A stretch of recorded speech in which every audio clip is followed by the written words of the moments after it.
தமிழ்நாட்டுல இந்து ஒற்றுமை வேகமாக வளர்ந்து கொண்டிருக்கின்றது. மதுரையில முருகபக்தர் மாநாடு பெரிய அளவுல வெற்றி அடைந்திருக்கின்றது. அந்த மாநாட்டினுடைய அறிவிப்பு வசதியிலே கம்யூனிஸ்ட் நக்சலைட் இவங்கெல்லாம் சேர்ந்து இந்த மாநாடு சரியா நடக்கக்கூடாது அப்படி ஒரு முயற்சி பண்ணி தெருமுறை பிரச்சாரம் அப்படிங்கிற ரீதியில கடவுளை ரொம்ப கேவலமாக விமர்சனம் செய்தார்கள்.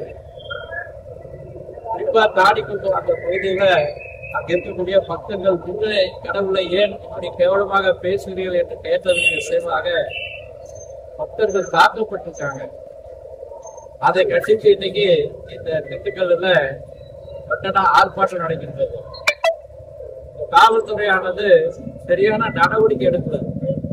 அவங்களுக்கு அந்த தெருமுறை பிரச்சாரத்துக்கான ரத்து செய்யக்கூடாது, இந்து விரோத சக்திகளுக்கு அனுமதி கொடுக்கக்கூடாது. இல்லைன்னா வருகின்ற 2026 ஒரு பெரிய மாற்றத்தை இந்துக்கள் ஒப்புக்கொள்கிறாங்க.